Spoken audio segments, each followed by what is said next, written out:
Part 2 with Brandon Bellinger. Depending on the time that we actually put this out here, he may or may not still be the point leader at Oswego Speedway in the super modified division. His dad was Eddie Bellinger, and his dad had quite the career. 65 wins, 52 of those were at Oswego. Brandon Bellinger, 38 years old. He is a mechanical engineering, has a degree from RIT in that. So this one, we're going to go back all the way to the beginning and share some of his earliest memories. First of all, how are we doing today? I'm doing good. Good. Got a chance to meet the whole family here. I would imagine with a dad like Eddie Bellinger, some of your earliest memories are right up there at Oswego Speedway, I would think. Oh, yeah. I definitely went to the races all the time as a little kid. And in my mind, it was the coolest thing ever. You know, my dad raced cars at Oswego Speedway, and you know, he won a lot of races, so I got to see him winning a lot, you know, whether it was, regular race nights, classics, you know, he won championships. So it was, for me, it was the coolest thing ever. You can't ask for a cooler dad when he's racing and winning all the time, so. And your friends probably thought the same thing, right? Going to the racetrack with you. Hey, my dad's out there, right? Yeah. Well, it's always funny. Some people like racing, some people don't. So some friends, I think, hey, they could care less, which I didn't know what was wrong with them. I'm like, this is the coolest thing ever. How can you not like it? But I did have other friends that, you know, they enjoyed going to the races and they had a lot of fun as well. So. Mm-hmm. No, you're right, because I have certain friends of mine that I've tried to get them to go for years. You just can't get them to go. Yeah. They've already had it in their mind. Oh, you're just running in circles. You know, what fun is that? Yeah. So at what point did you realize that your dad wasn't just a racer, but was a pretty darn good one and somebody people looked up to? I don't know. I guess as you get older, like, I don't know. Fortunately, I guess from our perspective, he was always really popular at the racetrack as well. And, you know, I think when they started, you know, at one point they started doing the most popular driver award, and I think he won it every single year until he quit racing. So, wow. So yeah, he was a pretty well liked guy. And I think a lot of that is just attributed to just the hard work and the effort he always put into racing. You know, he built his own cars, chassis. You know, he wasn't buying other stuff. You know, he built his own engines, and I think that it resonated with a lot of people in the local area. You know, here's a local guy doing all his own stuff and competing and winning, and I think that was, you know, that's what made it as special as it was. Yeah, because usually the most popular driver is the guy who maybe hasn't won and he's been close a couple times and everybody likes him because he's funny. Very rarely is it a guy who wins a lot. So that says a lot about his personality. Yeah, You agree? I would have to say he's a pretty likable guy. I give him a pat on the back. He's a good guy. So you grew up in a shop like this, helping dad? Oh yeah, at a young actually, age? just where we're at right now. Same place. This is where my dad had all his cars, where he kept his cars and worked on them. So, you know, for me as a little kid, I didn't really do anything. I was too young to really know what was going on. But, you know, if there was something I could stick a screwdriver in, or, you know, probably wasn't supposed to be doing, I was always just down messing around. What were the first? I believe he can actually tell you a story after one of the classics he won. It was, I want to say it might be like 1985. They've taken the engine apart after years over, and one of the fuel lines had a nail in it. And at that point, I was, you know, only a couple years old, but I was old enough to just cause trouble. And I think the only thing they could figure was that fuel line. It was probably something, I stuck a nail in there when they had things apart, and I was just helping on his fuel mileage. That's what I was doing. Oh, okay. You figured somehow that nail was going to help him out at Yeah, that point. yeah. As a young kid, I was always trying to help. What were some of the first actual things you did on the car to help him out? What were some of your first jobs on the race car? I don't know, probably just wiping body panels. I don't know. Almost like you know, play off a dirt car. I guess You it's, can't screw it up. I was probably still younger.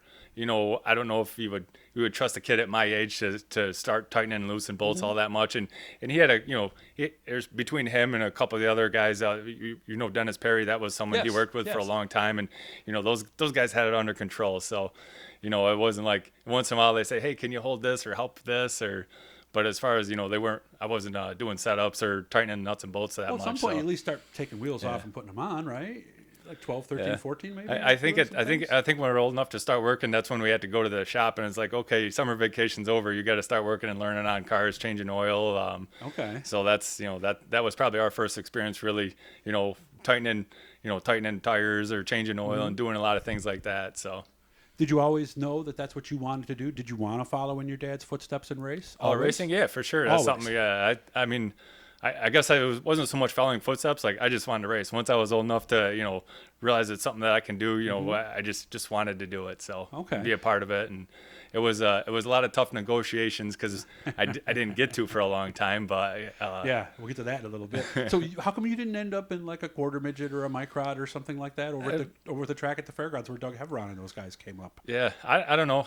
I think the one thing I always remember my dad saying was just, guys spent a lot of money on quarter midgets and there's no purse. So that was probably one of the things I always remember. Like, yeah, we're going to spend a lot of money. You don't race for anything. Okay. But but I think that's just, the way you grew up. The race car, you always try to make the race car pay for yourself. Try not to spend any extra money. So that's just like the mold he was in, and not much has changed now. We try to race for really as cheap as possible. To this day still. Yeah, a friend of mine told me, he says, every time this hauler leaves, it's got to go to a track where it has a chance to make money, or I'm not going to load it up and go. Yeah, so, it's probably a little tougher to do these days, but we still try to race as cheap as possible. We spend about no extra if we can. Yeah, because nobody makes money at this, let's be honest, especially when you figure in the $75 an hour shop rate here at Bellinger. What is it? Bellinger Sales and Service or whatever.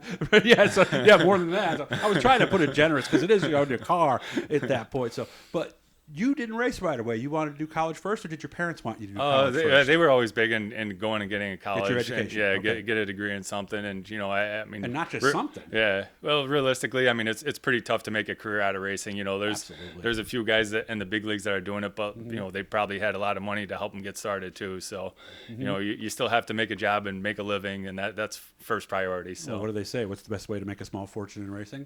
Start with a big one. Yeah, exactly. So that's exactly how it goes. What was it like the first time, and how old were you when you suited up the first time in one of these? Yeah, I was probably in my early to mid 20s, somewhere in that range. And I always remember there was a lot of people asking afterwards, after I made my first laps, saying, what's it like? And I really don't have a good way to describe it, because it's not like anything else. I mean, you can't compare it to driving down the highway in your street car. Like it's a whole different feeling just from sitting so low to the ground and the loud rumbling and just having so much more speed and being able to take a corner so fast. It's not like anything. So it's really hard to compare it until you actually get to go and experience it.